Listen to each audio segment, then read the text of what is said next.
We're recording. What up, what up? How we doing? Alright, it's my first time using a camera, and we're going to use all of this as content. So let's just hope that it's recording how it's supposed to be recorded. Because if not, then we in trouble. But I got the 360 too, so worst come to worst, we can, make it work. But as of right now, we're good to go. We got the intro, we got Doris Media, we got About You. Alright, so I'm not going to do you like you did me. Alright. Because what you did to me was a little messed up. We was having an ordinary conversation, and then my boy was like, we were record. He was like, "I'll be right back." He got up, he walked out, he put the mic in front of me, and I was like, "Are we recording?" He was like, "You were recording the whole time." And I'm like, "Golly, I wish you told me that so we could have, so I could have been prepared and made some stuff happen." But either way, that's not here nor there. I appreciate the opportunity, and it was a great honor. I appreciate you. Absolutely, man. Likewise, bro. You got a lot of love, but I ain't got a lot of time. That's the quote. That's the saying. That's what I say all the time because I do got a lot of love, but ain't got no time, unfortunately. So we are with my man Marco. Explain to the good people who you are.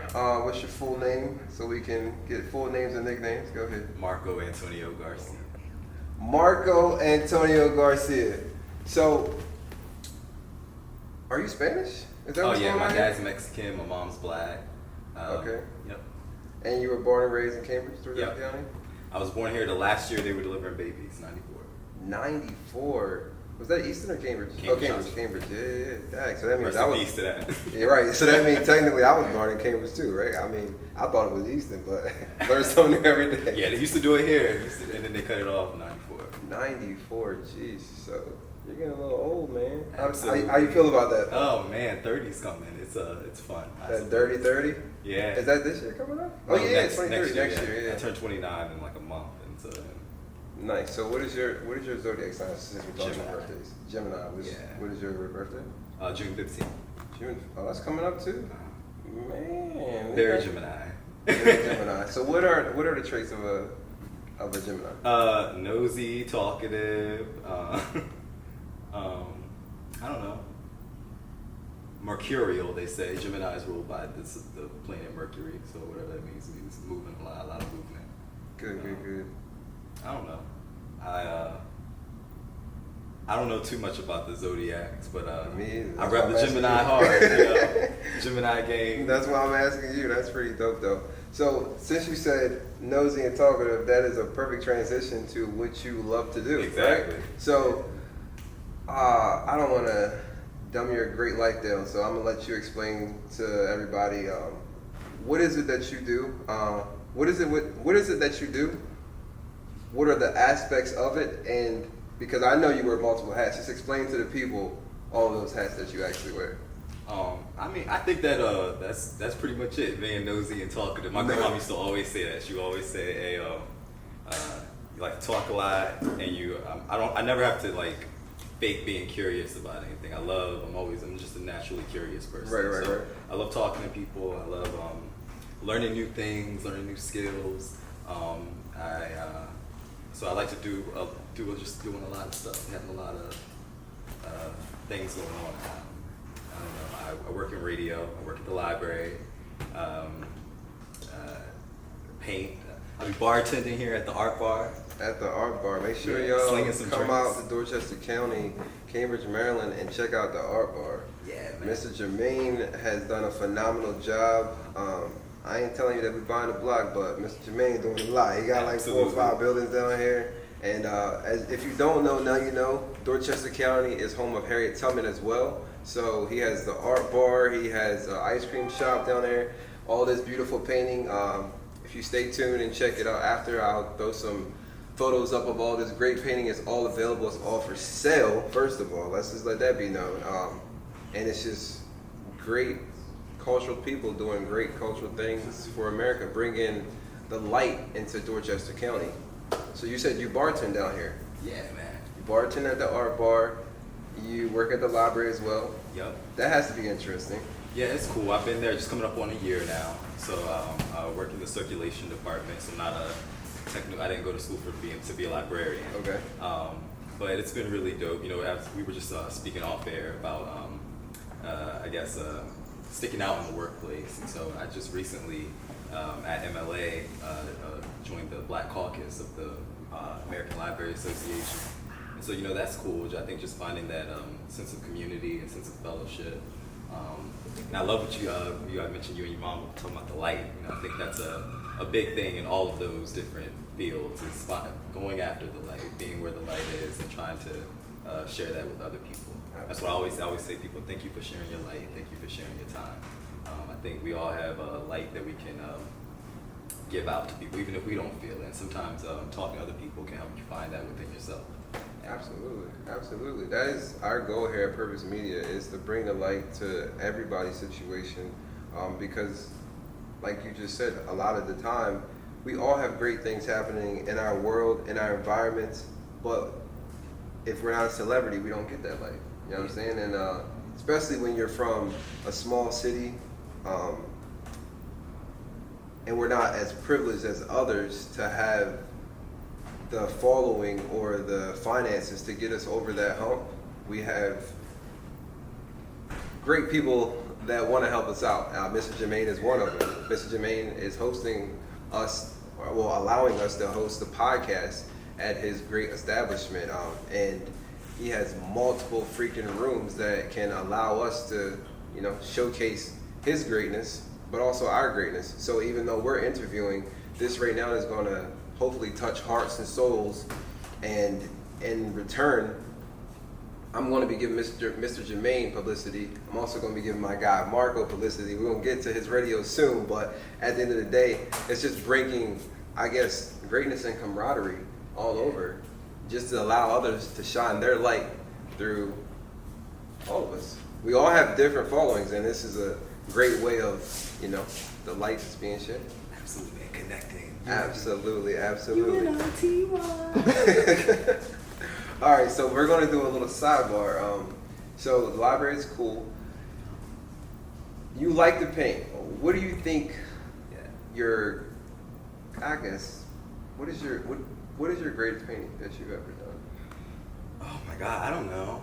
The ones I'm very proud of. I love these portraits here: the Harriet, the Gloria, and the Frederick. Also the Frederick out front. I would say that's my first love. That's something I did since I was a little kid, like 2-3 years old. Always been drawing and coloring and painting, and it's something that's just always been a constant in my life. And I just do for fun, But I think the ones I'm most proud of are those, things that are able to celebrate not just the creative side of art, but also I'm also a book nerd, history nerd. Our history, our culture. I think putting that out, being able to share that with the world is also impactful. And so whether it's just a little doodle on the side of paper while you're bored at work, or something where you're, highlighting aspects of things that are actually in the real world and actual situations, I think art is a multifaceted outlet in that sense. I dig it. I remember being a kid, man, and we used to draw all the time. I'm nowhere near on your level of this Harriet and Frederick Douglass over here, but we used to draw. I think it's just amazing that even though you didn't go to school and you're not full-time pursuing that, you still have this great creation in your wheelhouse that you can draw. You're learning your history. You're painting. You have so many different facets to you and who you are. I think it's just amazing. Do you plan on going to school? Nah, I'm just a guy, man. I'm just trying to share that. Like go to school for art? Yeah. Nah. No? I mean, so I'm in a point right now of looking into grad school. Right. Obviously, as I said, I'm not going to school for librarianship. I'm looking into going to education. Okay. And but art was never really something I thought about pursuing academically. Again, it was just something that was always kind of there. Just something you just did. I get it. And I think as far as I think there's good instructional training. I've been to art classes, but it's never been something that I've wanted to do as a major. See, that's what makes it so great. You're killing these paintings, but great people. I'm an advocate of education, but not the school system. That's a whole other conversation for an entirely new day. I'm currently in school for cybersecurity, but that's obviously so I can work my way up in the military and be able to get a job afterwards. But I don't believe that you need extreme school education to be successful. And as my man just told you, he is successful in multiple facets of life.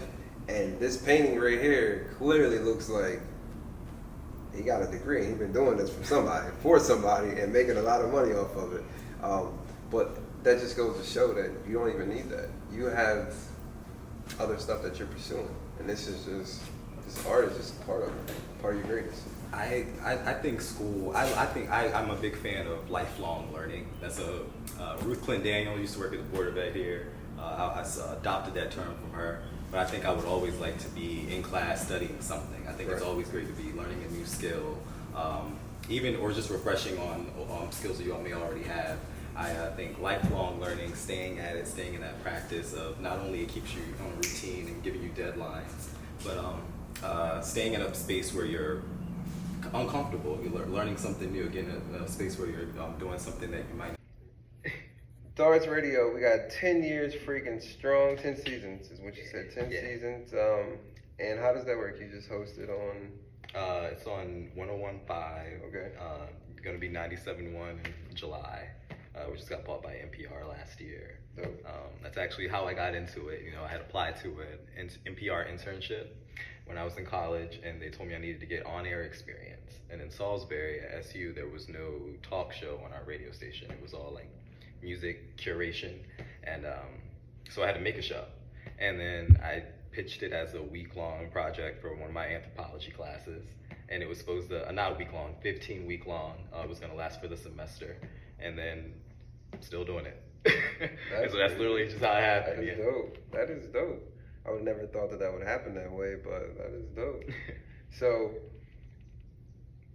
what do you do? Like you host weekly shows, you host daily shows? What is that? How does that work? It started weekly. We started Mondays at noon at SU, and then moved to Mondays and Thursdays. Okay. And then when we came here, we were doing Mondays and Thursdays, and then we doubled up.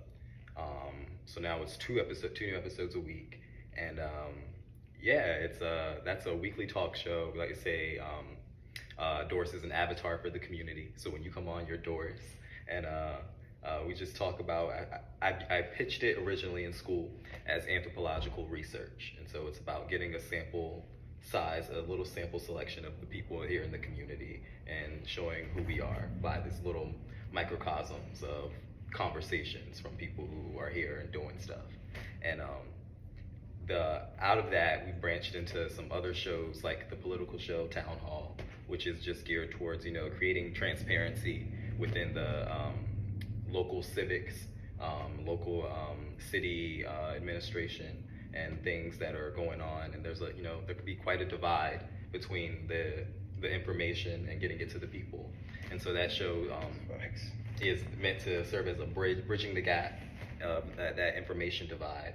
And we do Doris Mixtape, highlighting a lot of like local artists, local performers, whether it be music, rapping, poetry. We do web stuff, we make articles, a lot of events, and now we're launching Media Club. And so that's going to be a new initiative geared towards the 9th grade through 12th grade for a program called Doris Next, and college for Doris Now. And so those will be panel news talk shows. So there will be topical news dealing with those particular age groups, whether it be the high school realm or collegiate. And but just another way for the students to be able to get resume builders, which is what I needed when I had started. Coming from this area, we don't live in a very metropolitan area. There weren't many opportunities to like intern or apprentice at any radio station. WHCP didn't exist at the time, and so it's intended to serve as that opportunity. The kids who are starting in the 9th grade will be graduating with 4 years of on-air experience, which is the bachelor trade-off. So it's like they either want you to have that bachelor degree or want you to have that 4 years of experience. So going through the program, you'll be graduating high school with that, or you can do it post high school. But it's intended to be able to provide those opportunities for kids, even if that's not something you want to do with your life. It's just another thing that you can add to your resume to, bridge that divide. If you're living in a metropolitan like DC, working a lot in there as well, and there's a lot of opportunities to get your foot wet in different fields that we don't really have access to coming from more rural areas. And so I'm excited to, get to see the cool work that the kids are gonna do. The Zoomers, because we're old now, millennials. They're old called stuff. Zoomers? I call them Zoomers. Oh, I was about to say. The Gen Z kids. Oh, Gen Z, yeah. Yep. That's why I was like, wait. Am I missing a whole generation of people? Yeah. Oh, yeah. It's definitely a divide. Hanging out with any Zoomers makes me feel ancient. Yeah, and sure. Hearing lingo that I'm not privy to. Right. Just that whole mindset and life stage, as we call them. And so I'm excited to see what comes of that. That's the next new endeavor, starting off in July this year. Life stage. Yeah, life stages. That's a term. I don't know where I picked that up from. I think Valerie Geller, one of my pillars in the media community, she wrote a book called Beyond Powerful Radio, and that's one of my. I only know all this stuff off the top of my head because we've been making this these lesson plans and stuff for the kids. But yeah, she refers to that life stages. And we do a lot of like with the different media. For example, I have a book club I do where I got a lot of like my most people in my book club, they range from like late 40s to early 70s, and that's my crew. Every month we get together and we read a lot of nonfiction, and usually dealing with like social justice. We read Cass, we read The Other Westmore, we read The Immortal Life of Henrietta Lacks. But that's a certain life stage that I always love the elderly community. I grew up with my grandma, having conversations as we talked earlier, and so finding ways to make content for all stages of life. There was an interview I had done with a woman named Sandra Summers, who lives here. She's lives at one of the senior citizen homes, but she came on the show and she was very adamant. She was like, y'all ignore us. Y'all don't do anything. You always making events and things and stuff for the young people, but you don't do anything that we care about. And so it was like taking that information and being able to be like, go back to on the producing side and with the team of being like, we're gonna gear this to be at 12 o'clock. Whereas normally we would avoid that time slot because people be at work. Well, people our age would be at work, right. But it's like there's a whole sector of the community where there's homeschool kids, which we also now do programming for. They're homeschool people, the people who just or might be working at home, or the senior citizen community who very often don't really get any type of attention paid in their direction because they aren't viewed as a viable source for income for like buying toys and such and things like that. And so that was something that she had highlighted to me, and I was like, oh cool, maybe that's something we can turn our focus to. So just finding these underrepresented communities, no matter what life stage you may be in, but finding ways to be able to reach out to them and connect with them and bring us all together, that UNITY. That is amazing, that good old unity. That is dope. I love how you're transitioning. So before I get into that, let me ask you a quick question. What do you feel like the growth has been? Because you just, from my understanding, you went from high school to college. Yeah. You didn't want to get into the art. You didn't want to, well, not necessarily get into it, but you were in it, but you didn't take educational, like, I'm tripping, I can't even freaking talk. I was studying in school. Yeah, you didn't study art or you didn't study radio. However, you got into the art, you got into the radio, and now you're transitioning over into freaking being a life coach for these freaking students. Yeah. You just gave all of these young students, the ones from 9th to 12th grade, this is media. Yeah. Podcasts are a real thing. That I'm not going to say radio is going to disappear because I don't think it will, but everybody wants to get their voice, heard. And media is now in everything that we freaking do. Content is in everything that we do. when we were coming in, I told you off of the freaking rip, yo, hold up, we gotta get some content. Walking in is the content. Pictures is content. Everything is content. Everything is media. So when kids graduate, whether it's 16, 12, 18, or even 24, fresh out of college, the first thing a job tells them is, what is your experience? Exactly. You're giving all of these kids media experience 4 years before they even get into college. So just imagine if they got into college and they wanted to be the next Doris Radio, or they wanted to be the next Charlemagne the God, or DJ Envy, Angelique, anybody like that, right? They're starting off with 8 years of experience, 4 years in high school, 4 years in college. Yeah. That resume is already speaking for itself, let alone it's too easy to start businesses now. So just imagine if they started their own radio in college. Mm-hmm. And that's the plan. You know, we try to pitch that. Those are, I love those. The Breakfast Club is one of my idols. Breakfast you know, when I was starting out. Shout out to Charlemagne the God. Yeah, you know, I'm full with the rest of y'all. We love them all. You know, podcast wasn't really a part of the general zeitgeist at the time, and so viewing those radio people and all, as well as talk show. I was talking with your mom a bit earlier about Oprah and Gail. You know, Oprah, Barbara Walters, David Letterman, Johnny Carson. These were some of my North Stars. Absolutely. When I was first beginning. Again, I wasn't studying it academically, but these were people that I was just trying to learn everything about, not only what they were doing, but their lives, just learning how they got into their craft, and taking what I could from them and seeing how I could apply it to what I was going to be doing with Doris.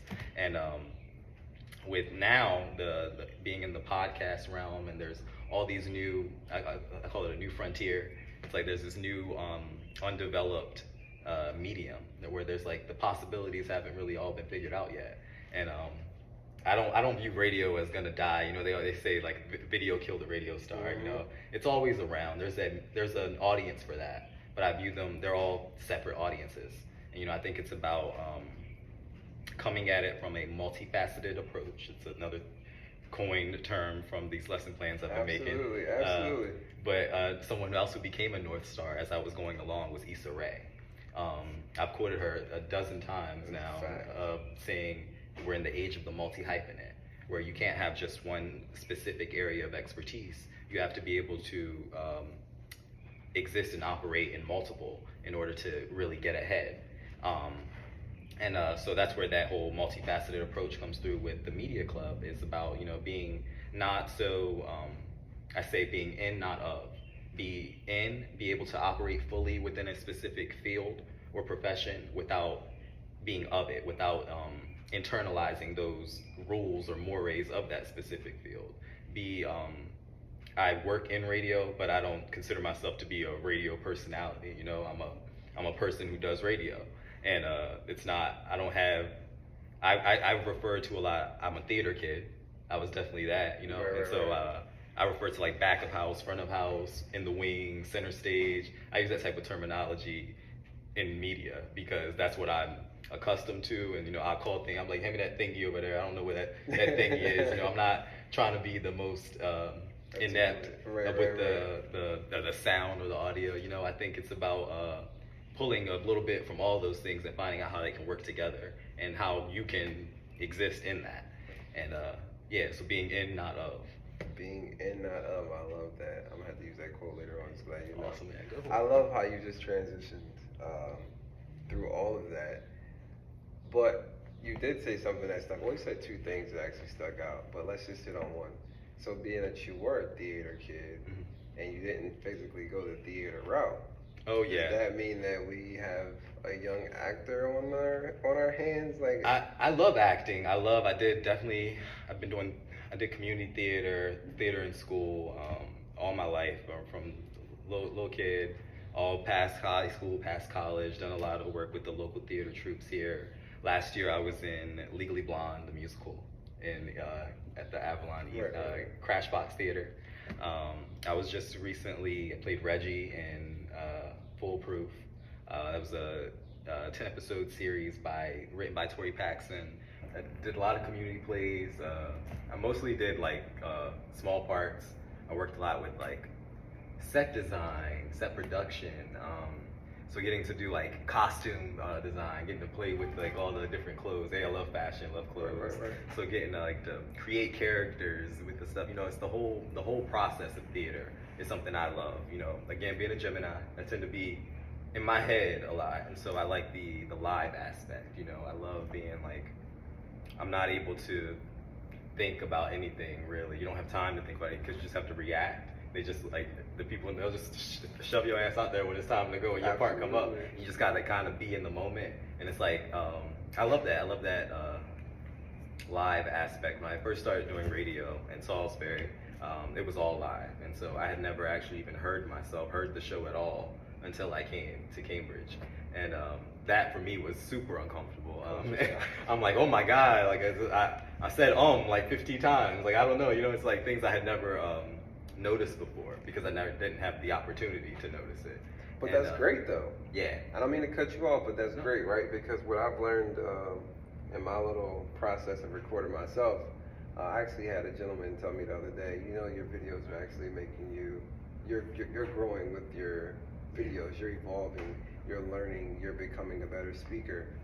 I've only taken speaking class maybe one time in school, and probably never for real. It was actually, I don't even know if I've taken one. I know we had to say a few speeches, so then you had to get up there and stand, but that was so many freaking years ago, and you don't realize that you say so much, or you say like so much, or you're just like hesitant and pausing. So for all the people that's out there that are listening, like Marco said, I would 100% recommend you doing something that makes you just do it, where you can't pause, you can't hesitate, you can't alter the action. You have to get out there and be in the situation. I actually just did a Ride with Todd podcast earlier, and the young lady said the same thing. She said she doesn't train for events, she pays for the event to train. So instead of her allowing the process and the anxiety to build up, she jumps into it first. And then you have to be in it to deal with it, to learn it, to go through it. It's got to react. You have to react and not respond. Yeah. Well, in life, we want you to respond first. Then slow down, take your time, and action-wise. But when it's time to do something that you are not used to doing or that you have a fear of doing, always, always, always make sure that you just jump in there head first, because you can grow after that. Even with these videos. This video right now, I guarantee you, is not going to have the same quality 2 years from now or 1 year from now. And when you listen to Ride with Ty, if you listen to Ride with Ty on Instagram, on the little short that's giving you that opening of what it's going to be about, I promise you the quality is way different. Because we're growing, we're learning, we're using different mics, we're using different cameras, we're using different computers, and most importantly, we're just learning. But if you never get out there and do it, you'll never learn. A young lady said earlier on a live video that my mom was listening to, she said, we're scared to succeed. We're scared of success. And what she meant by that was, if you never actually got into radio, guess what? You would never know what radio is about, right? So we're putting our boundary, we're creating the boundary. The boundaries aren't there. It's just like fear, it's just not real. The boundaries aren't there. Anxiety, like we spoke before, I don't believe in it, man, because I feel like you create those environments. When you just jump out there and do it, but learn from your mistakes, you're always 1,000 times better. Because it's going to happen. It's a blessing in every single lesson. This week didn't go as I wanted, as I went playing. I didn't even get to come out for the kids like we wanted. This interview was supposed to be 3 days ago. Everything happens for a reason. It happens for a reason, and like I told my mom earlier, today and this week was by far one of the best freaking weeks that I've had in a very long time, especially doing all of this that I'm doing. It's so different, so new. I'm not a great public speaker. I barely like to talk to people. If you know me, you know I ain't trying to talk to you at all. I just stay in my own lane. I don't go all over the place. And even with this amazing interview that I have, and I appreciate you, we have technical difficulties, but we're still making it happen, and still gonna have a great interview. Absolutely, man. Absolutely. So, when it comes to your, when it comes to Doris Radio, and it comes to the art, and it goes back to even helping out the kids, and most importantly, to your true dream, which is the acting. What do you think is the most influential part of it? Well, I guess that's not a great question because it's all making you who you are, right? So we don't want to ask that question. But what do you think you've learned on either or four of those aspects? What do you think has taught you the most? I don't know. I think at each point there's been something about one of those things that has been a point of severe growth for me. I too can be. I tend to be in group settings a quiet person. I'm a natural observer. I'm naturally nosy, naturally curious. I typically am listening to the conversations of people and watching and observing things. And the one-on-one interviewing style has allowed me to become more comfortable with opening up and speaking with people. You're doing great. And thank you. And but I think there's different times for different skills. You know, being on stage again. Like I said, I started. As far as the acting stuff goes, you know, it was more so the production of theater that drew me in. Right. Not so much being on the stage. It was the hanging out, of making the sets, you know, months at a time, you know, putting together a production, the putting together the outfits, creating characters, and then just the general goofing off at rehearsals. You know, that part was really the draw-in for me. And then the challenge was the actual doing of the thing, you know, go out there and you gotta actually like be this part. And, so that part for me is terrifying, you know, and I find that in all things, you know, I love creating art, but having it on display, intimidating, you know. Absolutely. I love having conversations with people, but hearing the playback, cringe. You know what I mean? So it's like there's different parts of each one that I feel help you grow. You can find a lesson in. I love that. There's a blessing in every lesson. I love that. I'll be adopting that. That's fine, brother. That's what it's here for. I learned it from somebody too. So just keep that circle turning. Man. You can tell the kids that. The kids can tell somebody else that. Most importantly, they can learn and become better people for themselves.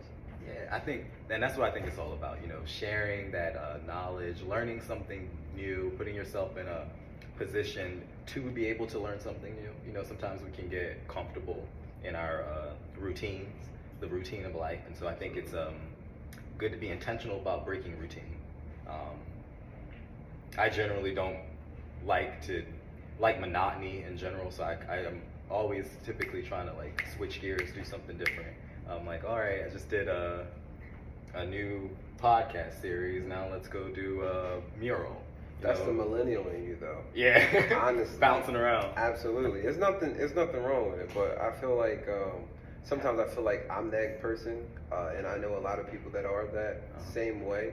But I feel like that's good though, because like you just said, it shows how diverse you are, but how large of a palette you have. And one of my mentors or the life coaches, he always says, I wear multiple hats. Yeah. And that just shows you are killing it in 4 completely different facets of life, right?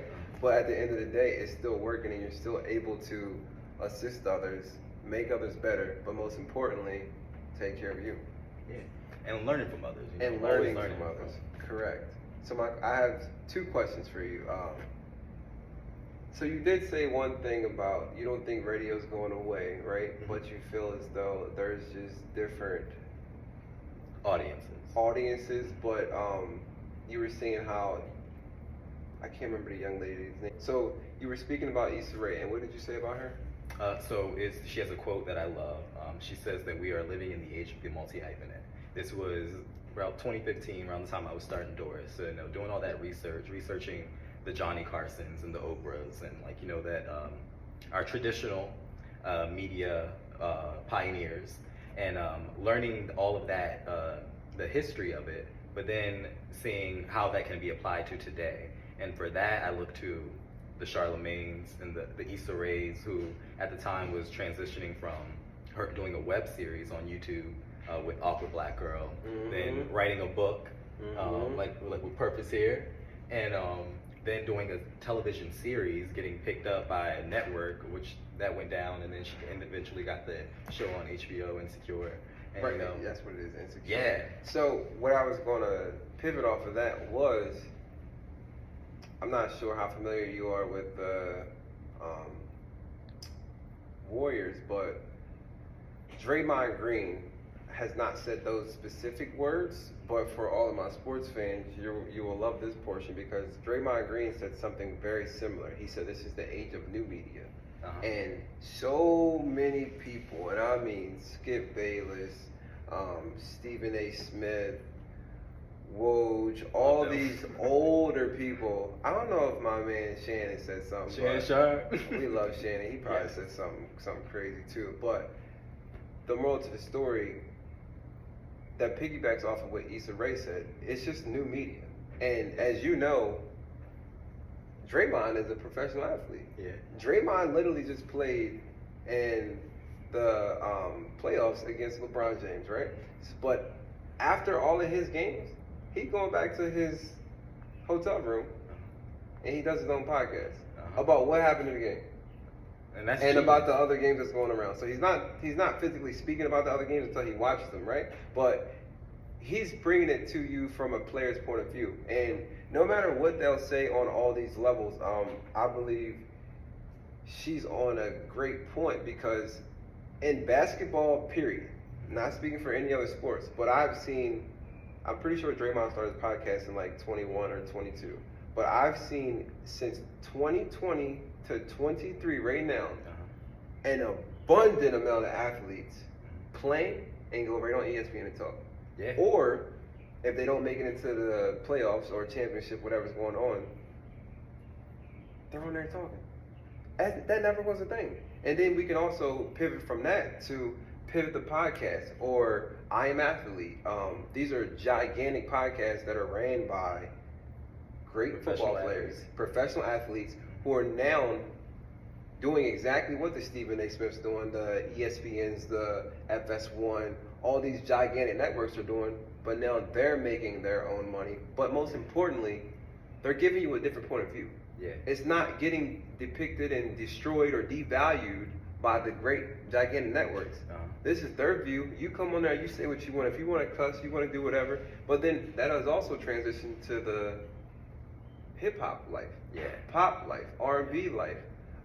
You got my man Gillian Wallow, is phenomenal, $1 million worth of game. You can say whatever the hell you want to say on there, right? And they got athletes, they got freaking musicians, they got entrepreneurs, they got people doing all kinds of things. But then you also got drink champs. Drink champs, you already know. Exactly. Nori got my man Ye on there when nobody else is holding freaking Ye, right? Nobody else in the world is holding Ye.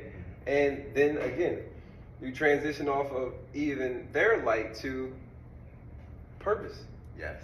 Or you transition off of their light to so many other different avenues that allow new media. Everybody has their light that's able to be shown, and it doesn't have to be dwindled or hidden by these gigantic networks that are creating, all the revenue and not giving it out to the regular freaking people. I just think it's amazing. Issa Rae, you're a GOAT for that statement that you made. Absolutely, we appreciate you and keep doing great. Is it Insecure? Is that what it's called? Insecure, yeah. Insecure is a phenomenal show. I watched the first and second episode. Might have just been the first episode because that was right during COVID, right? Yeah, it was during COVID. It was cool. I haven't been back on it. Life be lifing sometimes, but we appreciate you and hopefully we can get you on the podcast one of these days. Yeah, man. Come on now. Absolutely. And my man gonna love it because he love you. So it's too easy. We can make some things happen. So I want to kind of transition to Purpose Media, right? Yes, and sir. Purpose the book. You actually reached out to me and you read The Male Guide for Success. Yes, sir. And I just want to say I appreciate you for checking it out. I don't know where you saw it or any of that, but I appreciate you for checking it out. You said a lot of great and positive things about it. And most importantly, my question to you is, with all of these different avenues that you're taking in life, do you feel as though any of these have assisted you in defining your purpose? Oh, absolutely. I mean, one of the things that comes to mind is, time management. But there's also like the gratitude things, writing down things that you're grateful for. That was so I came across it on social media. Following your videos, you make those very inspirational clips that you post online, sending out messages, and so I've been following that, and then seeing the book, I'm just like, oh, definitely have to get this on. Got to get him on the show, and but around that same time, I had seen something. It was about something about writing that, making a list of things that you're grateful for, and I'm like, I had internalized it as, okay, I'm gonna do that. I need to do that, but it never happened. And I remember seeing that in the book of you having a space to write down something that you're grateful for. Right. And I'm like, okay, so it immediately put me back to that thing. Like, okay, yeah. Now it's made it more intentional about being able to do that. It wasn't as my scatterbrained mind being like, I should just write down something. It's like, oh, this is a checklist of things. And so I think that definitely helps, especially for someone like me who is so scatterbrained and all over the place. It's like, it's good to be mindful about, which is what I consider this to be. I think it's a form of self-care. I think writing in general is a form of self-care, but you have provided these guidelines that allow us to analyze ourselves in ways that we may not be able to do, just on your own. And then even adopting it into yourself outside of the book, because now I'll be I like that 3 to 4 hour thing. Absolutely. About splitting your workout, and then so I that's something that just plays out in my mind now, just throughout the workday. And it's like, how are you using your time? Waking up earlier. I remember in the interview you were talking about getting up at 4:30, which is crazy. But so hats off. But that made me think of a book called the 5:30 Club, and so I had seen that relatively recently because I saw it at work. I've only been at the library a year, and I remember coming across that and thinking, like, trying to make myself get up earlier. So Did you read it? I didn't read it. I read through it. I'm gonna need you to read it. Okay. I'm gonna need you to read it. I'm not gonna It's on tell my you. list. I'm not gonna tell you So about I it. need to bump it up the list. 5 Young Club is a phenomenal book, and he explains to you at the very end about it all. But he definitely gives you pillars and steps of the process. When you read it, it'll make sense. I'm sorry to cut you. No, I think it's very helpful. I think morning hours are always my most productive anyway.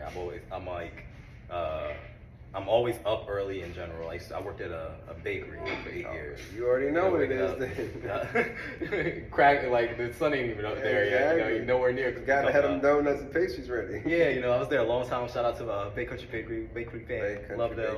Shout outs. And but my clock is still set to be up early. I'm always up early no matter what. Early for me, I mean like when the sun comes up. Yeah, for sure. And so now I like those pre-dawn hours. Well, not saying hours for me. I know for you it's hours.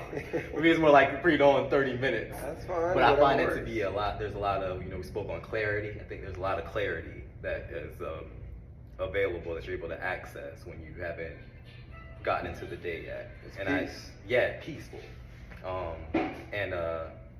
I find that, and I always ask people about their self-care practices, and not going straight to the phone, not looking at the phone. I know you have that thing about putting the phone on do not disturb. I like being able to be aware of your space and exist in your space without going into the digital right away. Absolutely. And so that's something that I have been recently adopting into my routine, and I definitely find it to be helpful and impactful. And I definitely think everybody should have a copy of these and be incorporating those questions that you're asking of the self into your everyday life. And I like I said with the work thing, I think it applies no matter what profession you're in, no matter what you're doing. I think that there's a way that you can move differently within your everyday life to do more. And I think this is definitely one of those things, a tool that helps you to do that and get that done. And in line of seeing it online, seeing that you're a black man who's an author publishing a book coming from where we come from, that there alone is a reason enough for me to be like, hey, we need to highlight this and spotlight this, because representation matters. It is so important. Another person I love to quote, shout out Joanna Gavin, who is a professor at James Madison University in Virginia. I was at a poetry conference called the Furious Flower Conference in 2016, first season of Doris, and she had said something in her talk, like keynote she gave, mirrors and windows. That's something we all need in life, are mirrors to see ourselves reflected back to us, and windows to see what we could be. And in people who come from marginalized communities, don't have a lot of mirrors within the outside world, in positive spaces where they're able to see themselves reflected back. And I think it's important that we are lifting those up and highlighting those when we come across them. Absolutely. And so when I see someone such as yourself doing something positive in the community, I'm like, this is something that the young kids here now, and I don't want to just limit it to young kids, I think anyone in any space who may feel underrepresented needs to see, and that they can be affected by that and might find some sort of growth or healing. And so that is, I think, first and foremost, the main reasoning to be able to want to push these things out into the world. I think it's something necessary no matter what life stage you're in. There's always room for growth, room for finding your true purpose. And yeah, so hats off to you, man. I appreciate you, man. I greatly appreciate all that. That means that everything that's in there was actually working. Because everything that you said was the goal. It's a self-accountability guide to make you a better version of you. I can't tell you what it's like to be you as a man. I can't tell you what your purpose is. Because again, I drew in 4th grade, but I'm not drawing Harriet Tubman. You know what I'm saying? It would never, and I definitely can't paint her. So all hats off to you. All art is art. You know? Nah, brother. My art ain't art. I'm trying to tell you. Everything ain't for everybody. I'm gonna stay in my lane and in my wheelhouse and try to be as good as I can in that. So to close this off, I want to ask you a quick question. If you could tell a younger you, let's just say, what do you think the most pivotal age was when you were a kid? All right, I'll give you one. 10, 15, or 18. Ooh, okay, shoot. Let's say 15. 15. If you could tell a 15-year-old you, nobody else, 15-year-old you, something for the good and bad, what would you tell them? Like a positive and negative, like to better themselves, but also to be prepared. Because I'm a firm believer that just because you can tell, you can't go in the past and tell them all the good, because you got to go through something. Yeah. Remember, it's a blessing inside the blessing. 15-year-old you, what would you tell yourself? I would tell myself, stop thinking so much. I think, again, I tend to overthink, even still. And I think just don't think so much. Don't, just chill out, relax. I think in most situations, that's typically the advice I would give. Relax, take it easy. I think you're able to, one of my favorite mantras is be here now, be present, be in the moment. I think you're able to be here much better once you have that clarity, internal clarity within yourself. And so I would say find that, I'm just now getting into the waking up early, being mindful, all that stuff. That's relatively new, and I would say try to find ways to incorporate that to my life. If I was doing meditating and stuff as a teenager, maybe it wouldn't have anxiety, I don't know. So it's like, I think, tell myself to chill out, and I went and, again, throwing out another quote, Maya Angelou, one of her memoirs, she has several, one of them is, I wouldn't take nothing from my journey now. And I definitely feel that way. And so I wouldn't be like, hey, avoid this. Yeah, I wouldn't even say avoid this corner. I would just tell myself, chill out. What's going to happen is going to happen. But it's all going to be good. Just know that it's all going to be good and get through it. That is amazing. That is amazing. Yeah. Is there anything special or Is there anything upcoming that you would just want to tell the people to look out for? Yeah. Including your handles. Don't forget your handles. Also, you can find me online, Marco X Antonio on Instagram. You can follow Doris on Who's Doris, WHOS Doris. And we got the Media Club starting up in July. We're working right now currently with Parker Dash Studios on a Night and Groove, a short film here. It's a sports film about a young high school basketball kid. I'm not sure if the cast list is out yet, but that's coming soon. That's all in the works, and that's all it's being filmed here and in Easton. Good stuff. So be on the lookout for that. We got a new season of Foolproof coming that we'll be working on right after that project, and so then that'll be coming soon. Stay on the lookout for that stuff. You can follow them on Parker Dash Studios, Black Cat Productions. Definitely follow the Art Bar. You can follow Art Bar 2.0 on Instagram. Thank you for that. Thank you for allowing us to be here. And again, any of our good Dorchester County folks, if you want to do your sit-down podcast with Purposeful Conversations, Art Bar is a place. And he would love to have you here. Yeah, and on the 21st, right here at the Art Bar, going to be having Ayla, a phenomenal singer, local. She's got an incredible voice. She's doing a concert here, so definitely come out for that. And yeah, just follow online, stay up to date with all the things going on. There's always something new, and yeah, keep spreading the light. That is amazing.